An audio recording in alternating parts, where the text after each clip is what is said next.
Welcome to the third and final conversations with this week. Delighted you can join us.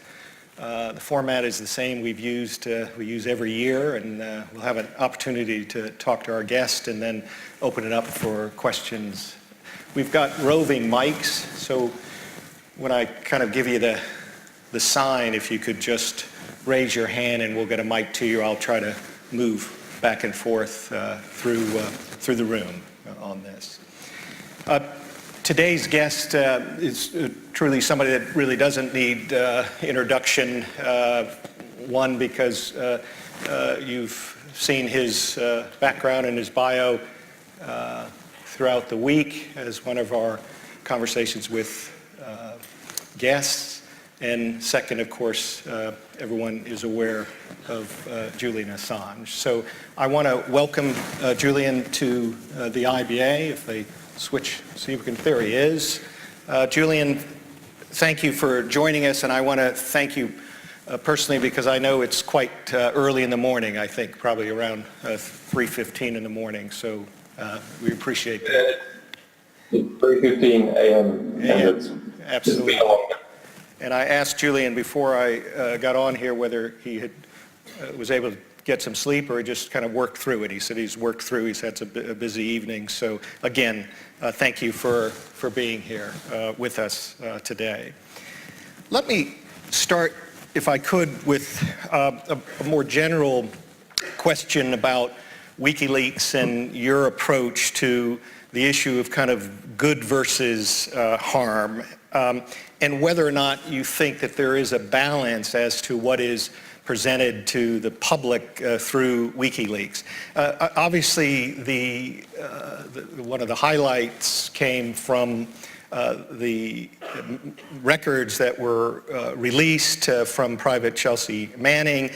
This showed, not only from your work, but Mr. Snowden's work, kind of a massive government surveillance operation, torture, death of civilians in the hands of international forces in Iraq, in Afghanistan. So I think many viewed that as simply being a whistleblower to information that was, I think, certainly a surprise and probably offensive to many.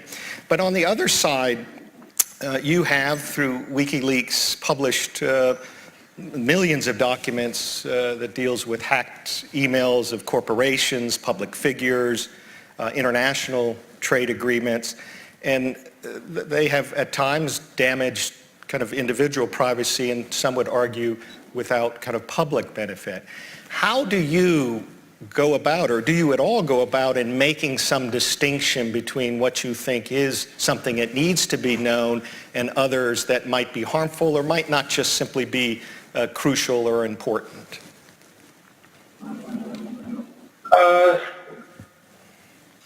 Wow, sorry. What a total.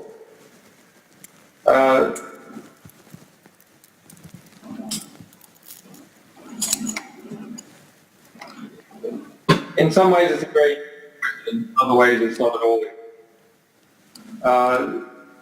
Civilization is formed as a result of human beings communicating what they know, ideas, and collective.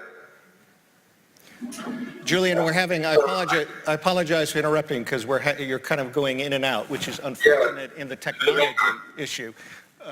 So I think it's echoing. Okay, go ahead. So let me check. Am I cutting out? You're cutting out a bit, in and out. Yeah. Yeah, I think there's probably some echo suppression. There's too much of what I am saying coming back in your mic to me. Okay. That would be my guess. That sounds better. Go ahead, try again. Okay, so every law, every constitution, every regulation is formed as a result of human beings communicating what they know. That is a process that exists above and beyond the law because it is the process which forms the very bedrock from which laws are made, regulated, and so on. So then the question becomes, what does WikiLeaks decide to spend its energies on? And, well, we have a taxi rank principle. If someone comes to us with information that it hasn't been in the public before, it is of diplomatic, political, ethical, or historical significance, it's significant information. And it's under some kind of suppression, or the person themselves is under some kind of threat, they can't publish it themselves, then we will publish it. We might occasionally redact some information for some limited period of time if there's an arguable case that it could lead to fairly direct forms of retribution against individuals that don't go through a formal justice process.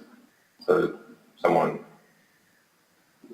having assassinating someone as an example, as opposed to revealing information that does lead to retribution, but it is through a fair judicial process.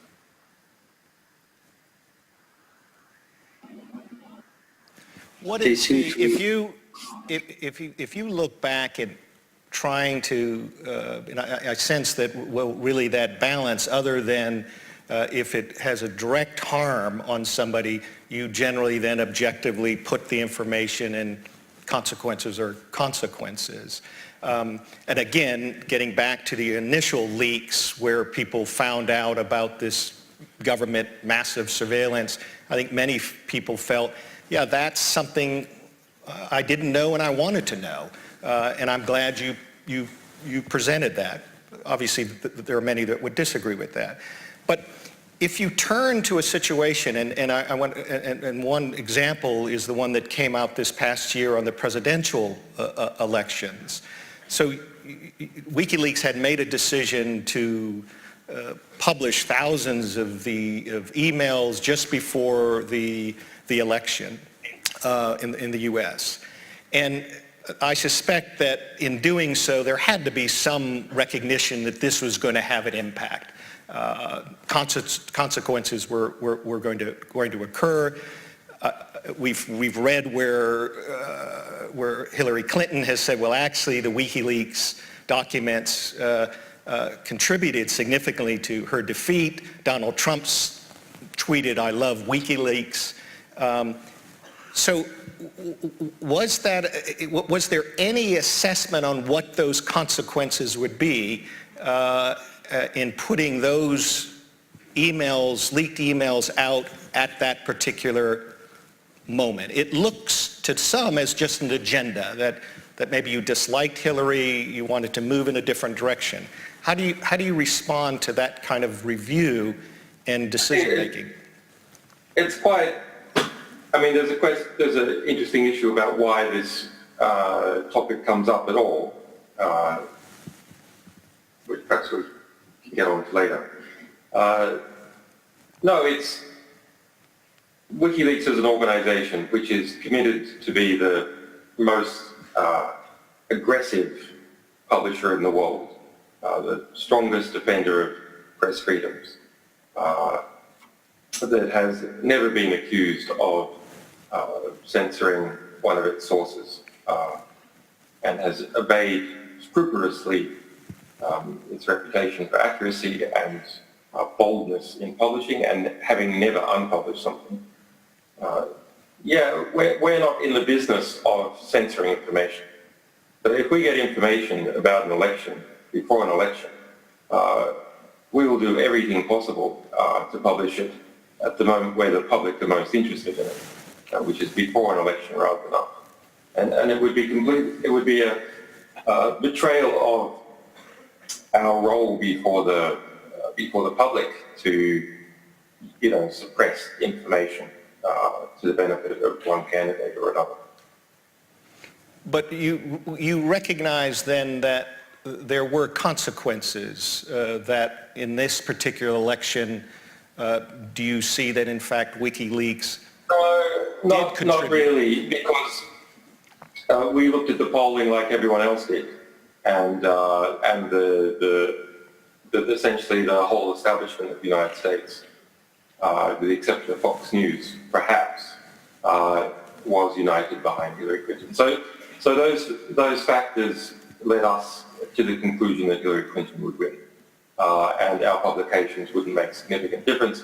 They could well discolour her as she was forming her administration, and of course she would be likely to take this significant extra revenge on us as an organisation for publishing that material in the election campaign. So from where my position and the position of our staff is that actually this was a rigorous commitment to principle, and that we were entering into a position of danger and significant self-sacrifice by infuriating the person who the opinion polls were saying had a 90 to 98% chance of becoming president.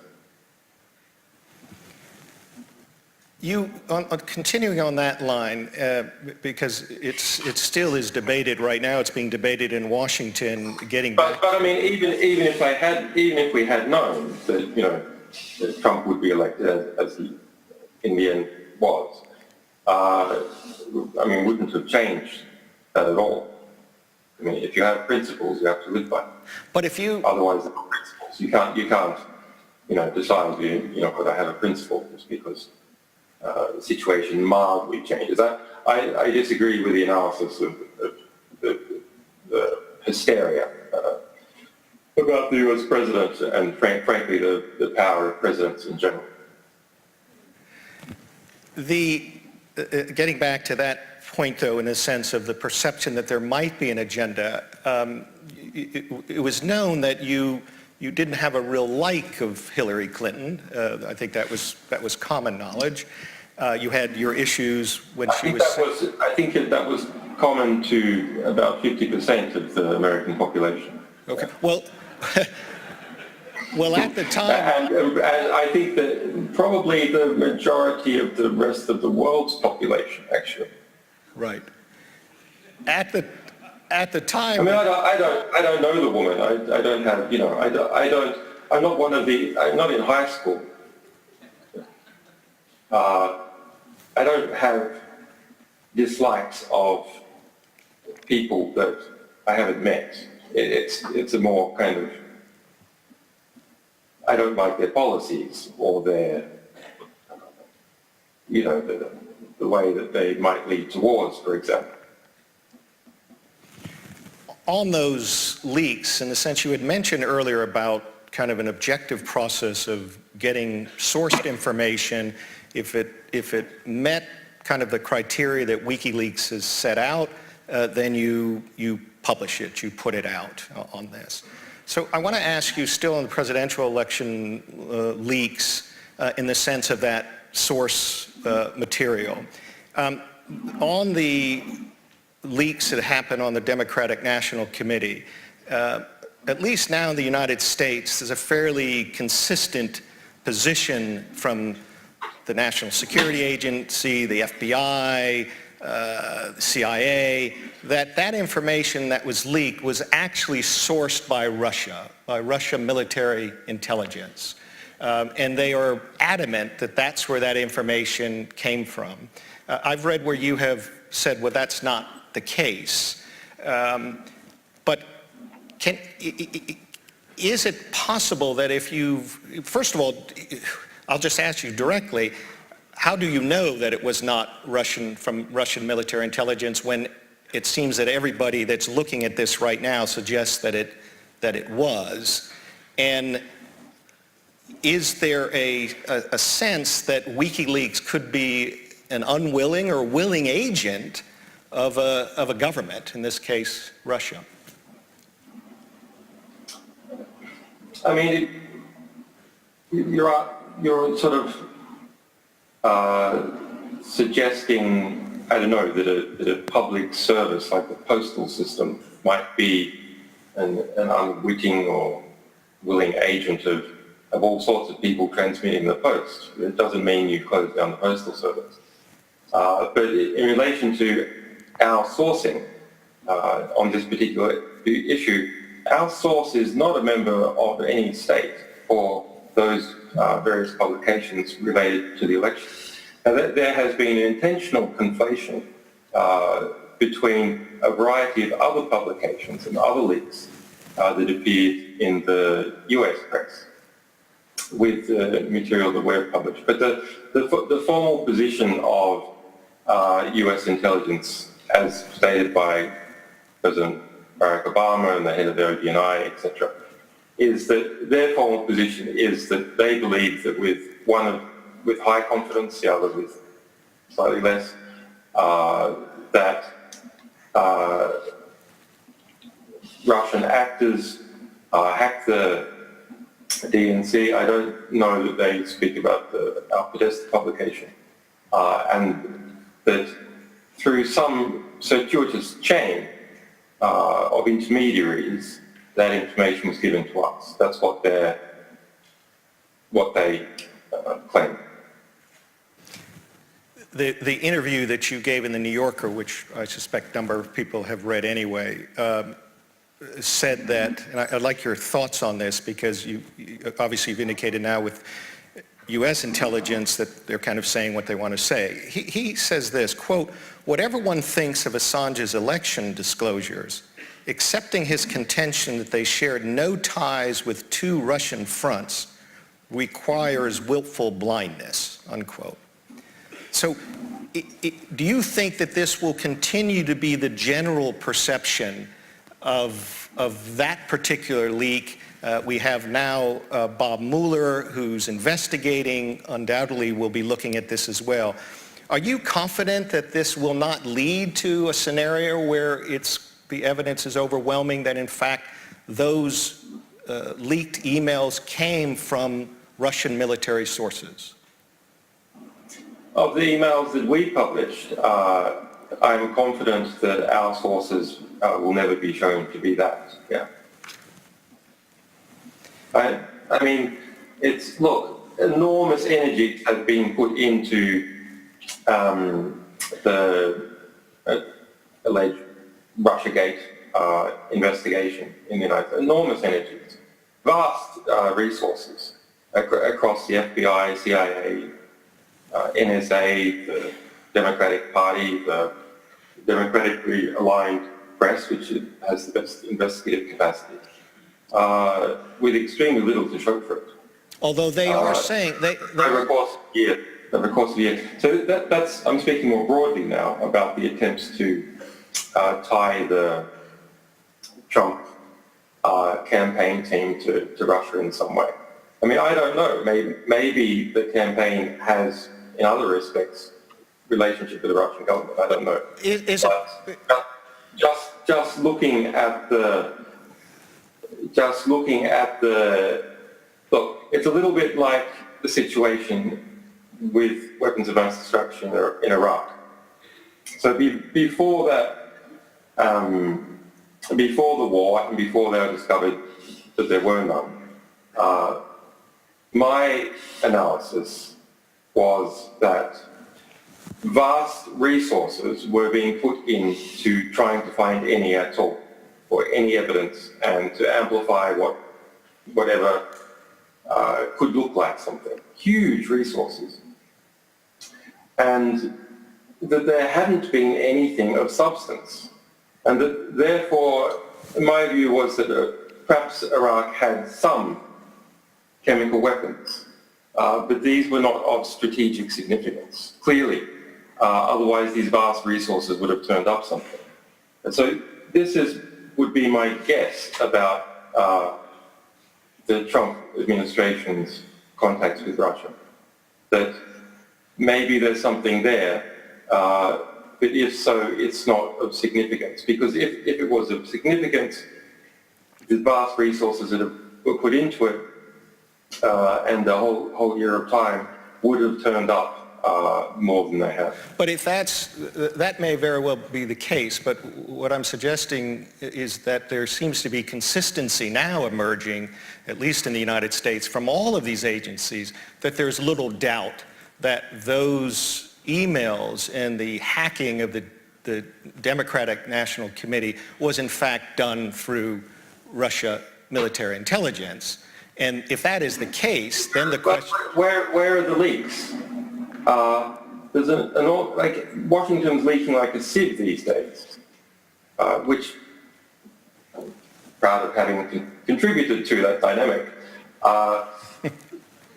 Where are the leaks on that? We see leaks on everything else. We don't see any leaks on that. And we hear statements such as those from James Papper, the head of the DNI, that there's, as far as when WikiLeaks got our materials, the sequencing,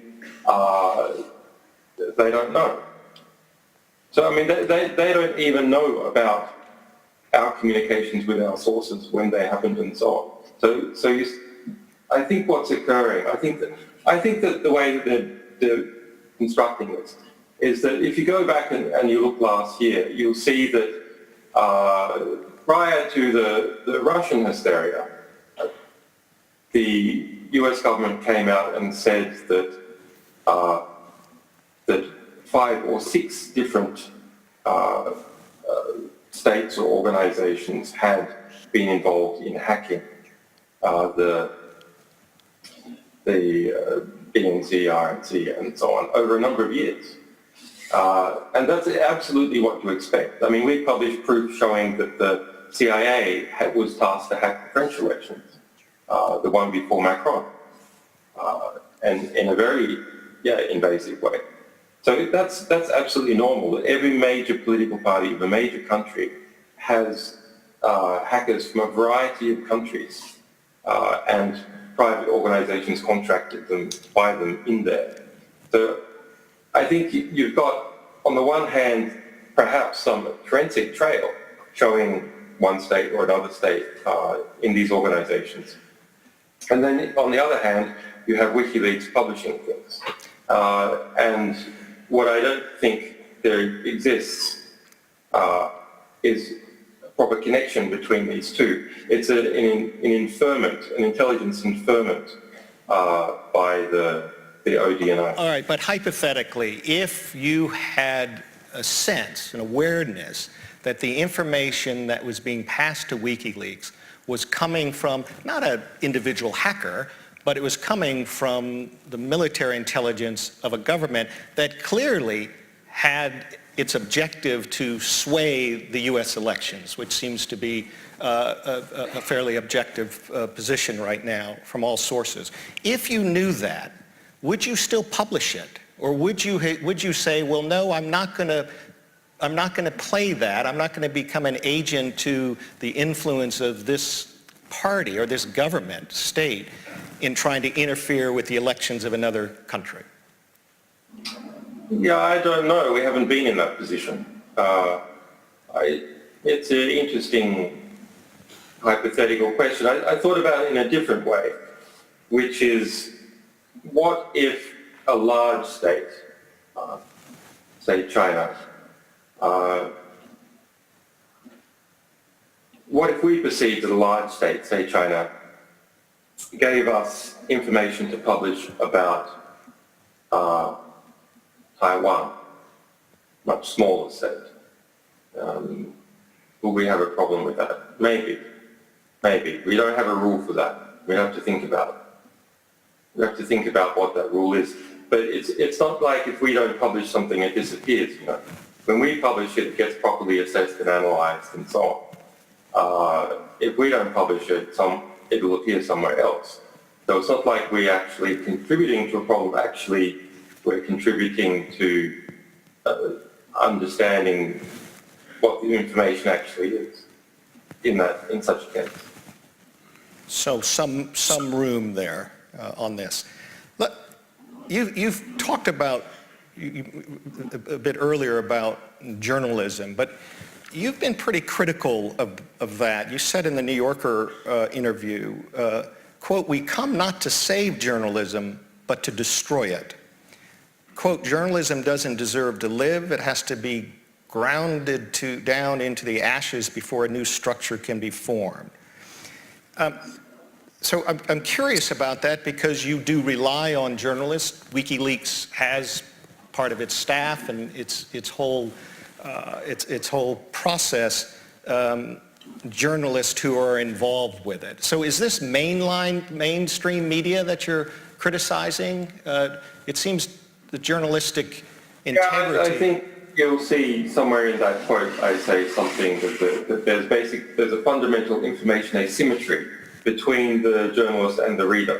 And this information asymmetry is exploited. If the reader wasn't ignorant, they wouldn't read to gain knowledge. Do you see?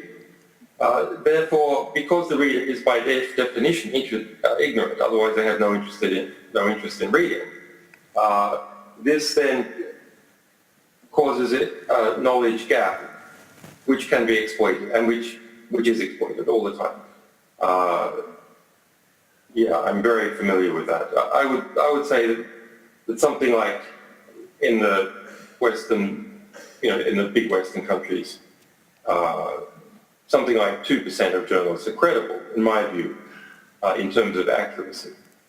I mean, that very article is an example of that.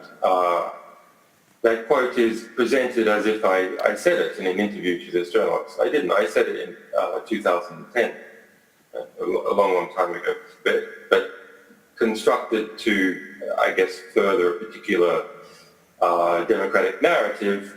The editor of the New Yorker is David Remnick, close friend of Hillary Clinton and so on. So, yeah, these constructions occur. I'm sure everyone in the audience who's found themselves a case that they've been involved in, reported in the press, will understand exactly what I mean. There's a quite interesting syndrome, which is you're involved in something, you see it reported in the press, and you go, it's nothing like that. Now, I know that from personal experience. It's largely fabricated, sometimes completely fabricated quotes, otherwise chronologies reversed for some particular reason, etc. But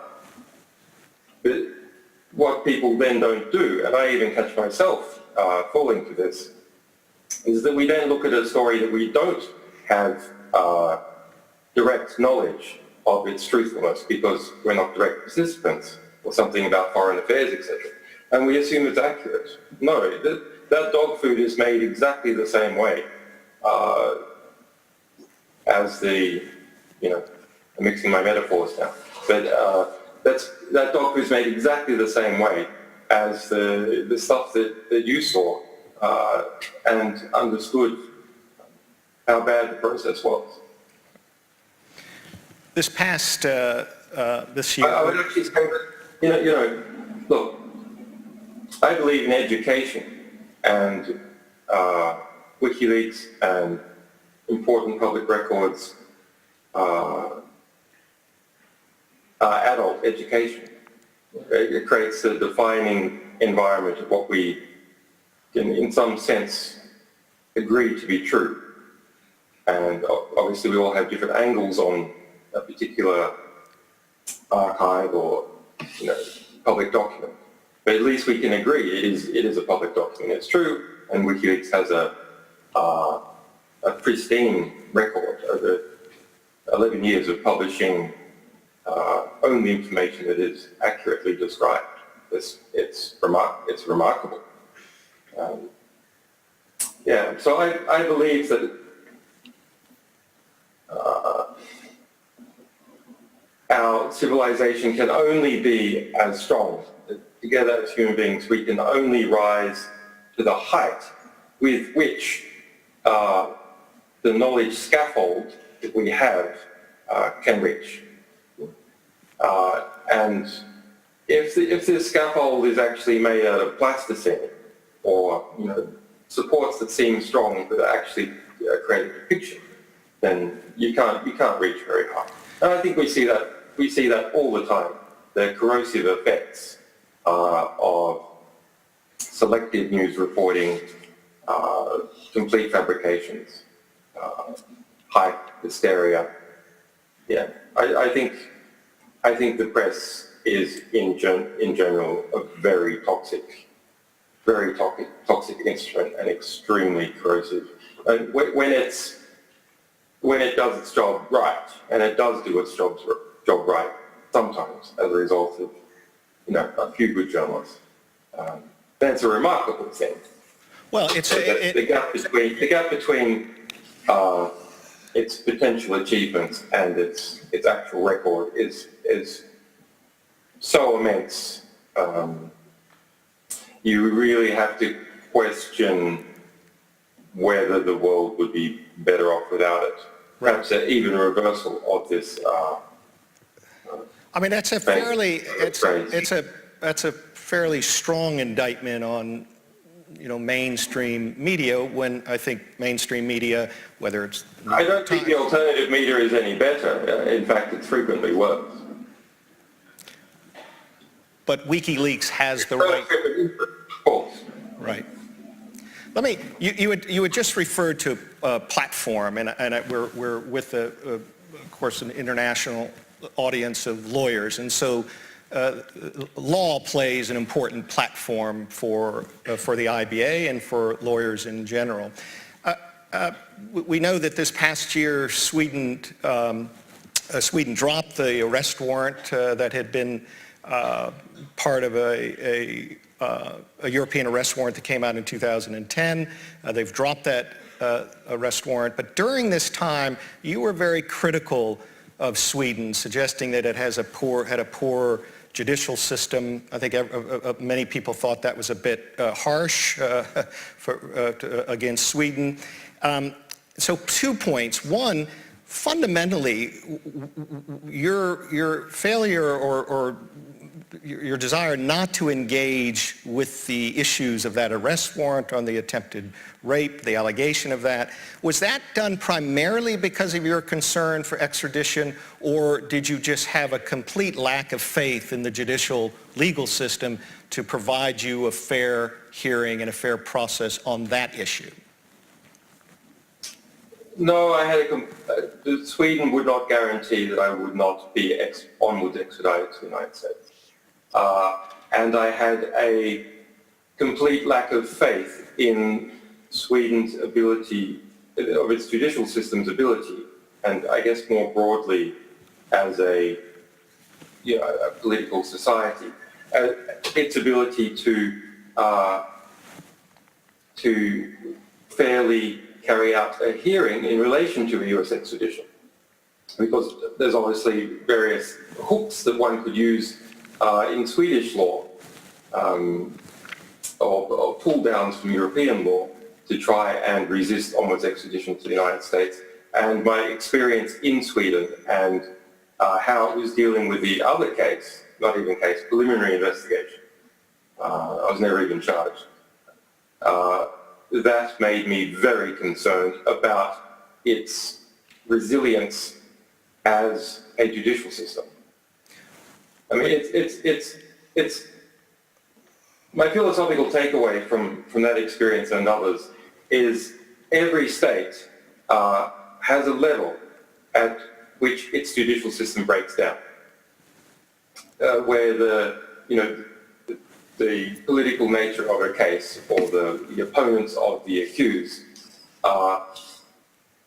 they have a level where they break down. Every country has it. There's no exemption. Every international tribunal, it's the same everywhere. And the only question really is, where is this level, and where are you as a defendant on that level? I think in my case, I was on this level, and Sweden's capacities were on this level. I mean, I guess that's the point of saying, well, I mean, certainly there are countries in the world that one would question the integrity, the ability of the judicial system. There's no exception. There's no exception. And let me give you a type of proof. A military invasion will remove every judicial system. No exception. So you actually see that the administration of the law, judges, all that, it comes as a result of the military domination of a particular area of land, and to more efficaciously administer that military domination and more efficiently, and to gain to have less opposition from the population that are there. There's a construction of various lightly armed forms of the military, we call them police, and delegated decision-making, so you don't have to have your top power figures constantly making decisions, and instead you create standardized rules and people to administer them. So whenever things start getting up near this level of the fundamental underpinnings of where legal systems emerge from, they break down. No exception. But if you're saying there's no exceptions, and pointing Sweden as an example of a country that, again, as you suggested, had a weak judicial system, then you are in essence saying, well, I don't think it's fair to say that it has a weak judicial system, given the size of its population, its geographical position, its history, etc. Rather that, as I said, every country's judicial system breaks down at some point. Sweden being a small country, isolated geographically from its big friends, scared of Russia and that culture. I mean, I become a bit of a Sweden nerd, I can describe the history of Sweden going back to the 15th century and the emergence of the judicial system. But,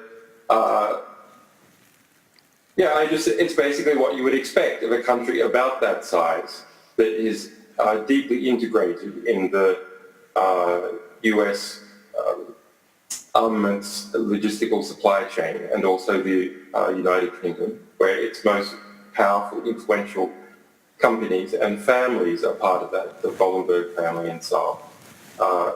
So it's just an inevitable thing with a country that size. I mean, it's like New Zealand, for example, when the Rainbow Warrior was blown up by DGSE secret agents from France in the harbour. And a man was killed. Very serious crime. But those people left. Two of them were found, convicted, tried, and smuggled out of New Zealand. With the approval of the New Zealand government within a few years, and did not serve their full sentence. But there's an example with the power of the French state, and it's only the French state. But I think the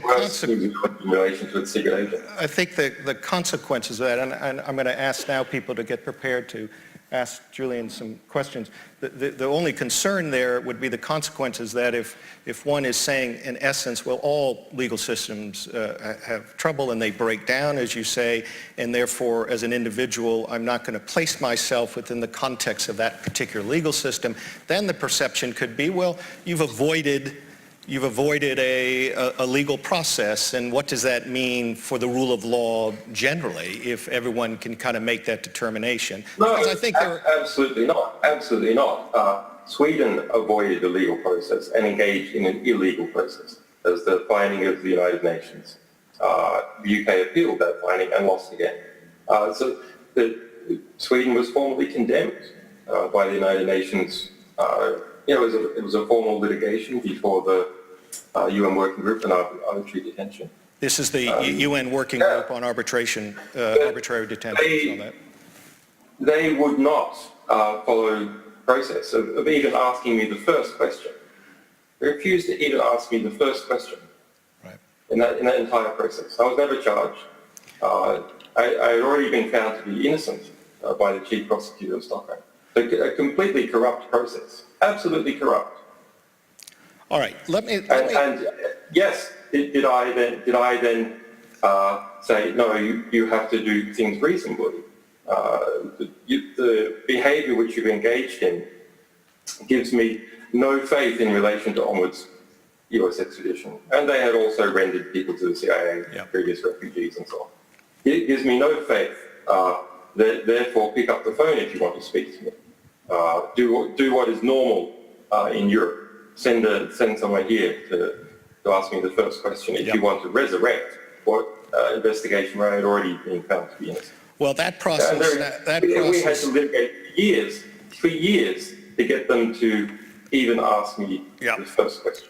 that process has now kind of moved on, and so one of the questions I'll ask at the end is kind of It has moved on. We won. We won, and now we're suing for damages. Yeah. What I'm saying is that others would, I think, say, well, you may have won that and may have deservingly won that, but there's still a question about whether the principle, the legality principle, was that weakened in the process, because it's unlikely that somebody else would have been able to avoid it. Sweden was not following its own laws. It was not following European laws. It was not following international law. Okay. Let me open it up for questions. We've got some mics around, and so I'm going to go. Hold on one second. Right over here first on this side. And what I'm going to do is to ask you just a question, short question, and I'll ask Julian to respond, Mr. Assange to respond in the same. Short question. Yes, thank you, Julian. I'm a fan of yours. I admire the work you do. The quick question is, well, firstly, perhaps I should say I'm a barrister from South Africa in Johannesburg. I dabble a bit in libel law and defamation law. The courts around, certainly the Commonwealth countries, including South Africa, which used to be a Commonwealth country, make a distinction between information that is of interest to the public, on the one hand, and information that is interesting to the public on the other. What I'd like to learn from you is what processes or what measures do you follow to ensure or to distinguish between the two types of information? Very good questions. I wrote a UN submission about exactly this point to the UN. Sorry, I have a related question. No, just one question. Let Mr. Assange do it. Have a look at Assange. If you search for Assange, WikiLeaks, Special Rapporteur on Freedom of Expression, or protection sources. So my view is that is the wrong way to look at it. That actually there is a well-established tradition, and it's about newsworthiness when we're talking about publication. And newsworthiness is pretty much of interest to the public, not of public interest. And this view about one is essentially a fundamentally an anti-democratic viewpoint of interest to the public. Well, who decides that? Of public interest, the public decides with their eyeballs. They essentially vote, if you like, for the information that they believe is important to them. So this is the way that WikiLeaks operates. We're interested in material that is newsworthy in the kind of fast news sense, but also over the long period of time. It's archive worthy. And that can also include information that's completely unnewsworthy in isolation, but it adds to the rich context of something that has been published. Or it keeps us honest in the sense that we try to publish full archives. As I said, occasionally there may need to be redactions for a limited period of time. But we try to publish full archives. So, because otherwise there's a selection criteria, and this selection criteria inevitably psychological, cultural biases and fears about reputational management and so on would enter into that selection process. And in many cases it would be economically impossible because we publish at such high volume. On this side, who's got a question? Here, right here. Julian, Brad Norrington from the Australian newspaper. You seem to have had strained relations with the Australian government and your diplomatic representation from Australia in recent years. Could you say... I wasn't aware there was any representation, but okay. Fair enough. As far as I know, there was, so the government claimed some contact with you at some point, and I'm not... Yeah. Every so often they call up saying, would you like consular support? and we say, what are you offering? And then they don't say anything. And that's their contact. Okay, that's fine. And I'm not trying to dispute, your version of events. I just wanted to ask you... In fact, Bob Carr, in his autobiography, in fact admitted that he had lied when he said that I had more consular support than any other Australian in that year or something. He admitted Right. it was a lie. Fair enough. In light of that, could I ask you whether there has been any improvement from your point of view under the Turnbull government? What is your view generally of the Turnbull government, and do you think that there would be any difference in terms of your consular support under, say, a Shorten Labor government? When Rudd was Foreign Minister, they once forwarded us a letter that they had received from Sweden, and they also gave me a pen and pencil when I was in prison. That was the sum total of the consular diplomatic support from the Australian government. And since that time, there's been nothing at all. I think to help you understand the craven, sadly craven nature of the Australian government, it's not just about me. Other Australians who have problems in relation to, the United States and United Kingdom also get similar treatment if they're involved in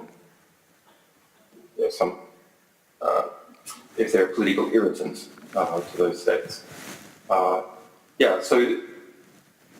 an example I think that really sums that up is the Nobel Peace Prize this year was awarded to ICANN, anti-nuclear group founded in Melbourne, only founded 10 years ago. Some of my friends are involved in that. That's a massive coup for Australia. I believe, I have to double check, but I believe that no Australian organisation has ever won the Nobel Peace Prize, and I think even no Australian has ever won the Nobel Peace Prize.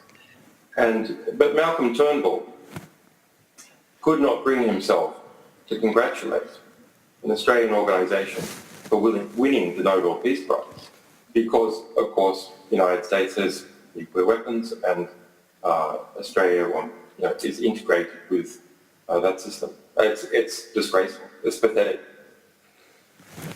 All right, who's over in the middle? Yes, right here. Can we put a mic there? And if there are others in the back, just raise your hand so I can see.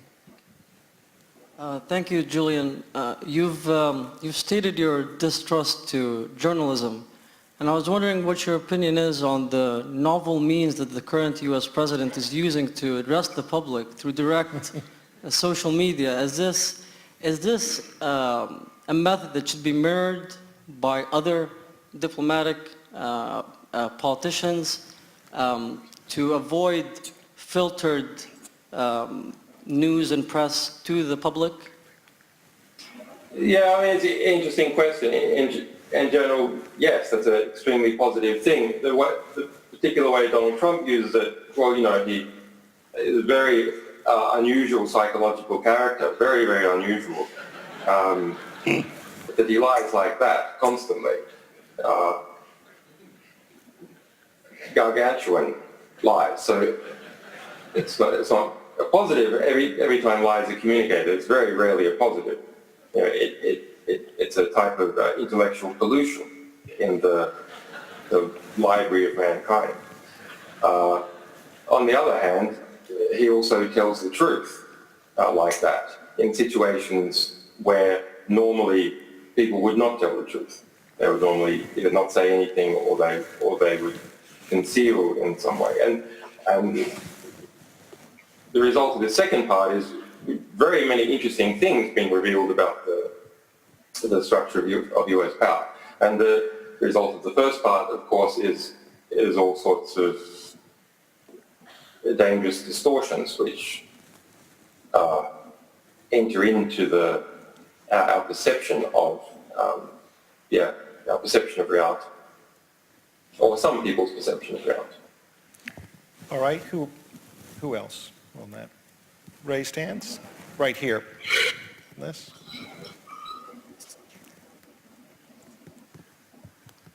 Julian, I'm a lawyer from India, and there is a much needed focus from WikiLeaks towards Asia, and are we going to see this soon?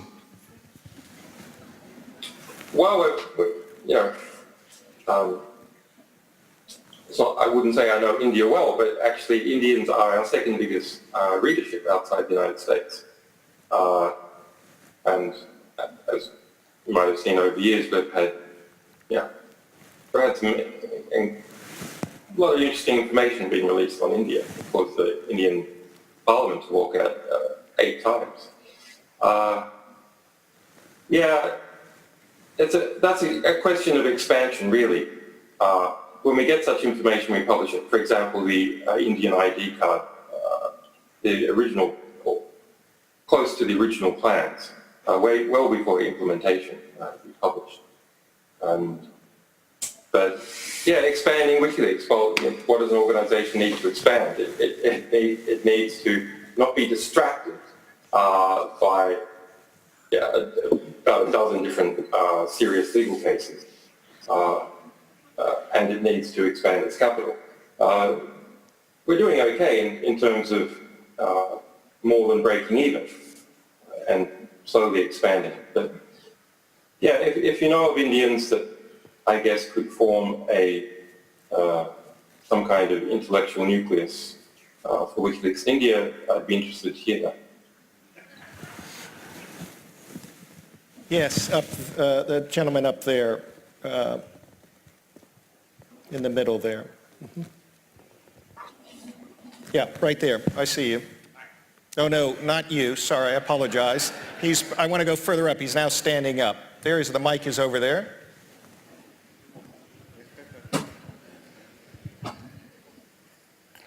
Hi, Mr. Assange. Oh, I apologize. I didn't even see that. Now, I apologize for that. I'm curious about your claim that you're the boldest publisher and you only publish accurate information. How do you know it's accurate? How do you support that claim? What's your process? Yeah, so we've become the best forensic analyzers of digital information, at least as far as any organisation is public. I guess an interesting question whether intelligence agencies exceed our capacities. I think probably not. And I don't know, we're good. Some of it's a lot of it's forensics, some of it's gut instinct, some of it's calling people up and trying to find secondary agreement in the truthfulness of the information. Some of it's assessing the economic cost in producing certain material, who might benefit, etc. You apportion your analytic resources in proportion to the value of the publication, but also in proportion to how easy it would be to fake the value of faking it in that way, etc. But yeah, so far, 11 million documents published. Now, to be fair, sometimes those are a million at once from the same source. But yeah, we've never misdescribed a document that we've published. We've never misauthenticated anything that we've published. So I think that's a very enviable record. It is actually a bit burdensome. In some ways, I wish we didn't have that record. It's you know, this phrase, the perfect is the enemy of the good. We have perfect. And because we have perfect, and to lose perfect in some sense would be a reputational calamity, we have to reduce volume a little bit to keep perfect. All right, this gentleman right there in the middle on this. Right, you stand up if you could. Yeah. Oh, there's one up there, and then we'll go here, okay? Well, Mr. Assange, You've now been holed up inside the embassy for over 5 years. You're in breach of your bail conditions. Were it not for the niceties of diplomatic protocols, the police would have stormed the embassy and arrested you. Do you really have any regard at all with respect for the rule of law? And have you come to terms with the fact that in the absence of you coming out voluntarily, you may end your natural life inside that embassy, holed up in your small room? Is this a British twat? It sounds like it. Where are you from? Mr. Assange, you just, with respect, demonstrated you have no regard for the rule of law by your failure to answer that question and by your determination to make such a gratuitous insult. I'm curious because I have developed a certain understanding of London culture, if you can call it that. Yeah, through my interaction with certain types of people that exist here. So, can you name the publication you're from?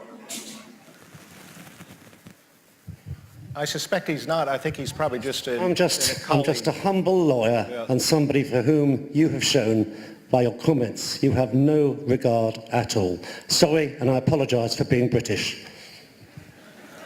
Yeah, okay. All right, let's have... So you are a member of the state which has been acting unlawfully in relation to me in suppressing my rights, which has been found by the UN and is widely criticised by others, the behaviour of your state. You form part of that state, okay. I don't know exactly how you form part of it, just culturally or whatever, but okay. Yeah, that's an example of the sort of garbage, I guess, that I face in this town. This gentleman here, yep. Julian, hi, Nate Walker from California. You hold much of the media in disdain. Are there any, apart from WikiLeaks, are there any media sources or journalists that you generally consider to be trustworthy? And if so, which ones? C-SPAN. C-SPAN is good. I mean, it's a primary source, a publisher, like we're a primary source publisher. Yeah, no, look, there are fine journalists working across all the major mainstream media outlets. It's just that they are a minority that are concerned about accuracy. It's, and sometimes even kind of beside themselves, you know, when the New York Times or Fox News or Washington Post wants to annihilate one of its enemies, they can spend considerable resources on digging up dirt about them. Is that good or bad? It's a bit of both. You know, those resources are spent. Insofar as the criticism is genuine, it's probably a healthy thing to have this clash of attempted reputational destruction from different parties. I guess Politico Europe has just started. That's very interesting. So Politico comes out of the Graham family, which used to run the Washington Post, which is now run by Amazon. It's been a bit mixed in the US election. It was very biased towards Clinton. I published a number of emails of the Politico journalists lining things up with the Democratic Party in a unprofessional way. But it does also do some good work. And it's opened Politico EU. And that's really produced some fine work, especially for the European context. It's taking some of the good traditions, which are in rapid decay, from the United States print press, and has transported it to Europe. And the traditions in Europe across most of the countries in some ways are quite poor compared to what was the best of US journalism. And over time, of course, any outlet, if it wasn't started by an oligarch or someone connected to the existing establishment in a particular European capital, soon enough its owner its editors, its senior journalists, they start to socially integrate with the very establishment they're meant to be policing. That becomes a problem. But because Politico.eu is an outside intervention from Americans into Europe, that mostly doesn't exist yet, so it's still fresh. The Intercept does some good things. Glenn Greenwald most robustly, but it can do some good things. Some of the German press, they still have this problem. They're too close to their establishments. Can do good stuff. Sometimes the French press. I know that we could probably continue this for another hour, but we have kind of running out of time. I think one of the greatest aspects, qualities of the IBA is the ability to enter into a dialogue even when the issues are quite controversial and even when the individuals are quite controversial. But I think that's one of our greatest assets. Julian, I want to thank you for being with us. I would like to have the audience to thank you as well for spending time with us.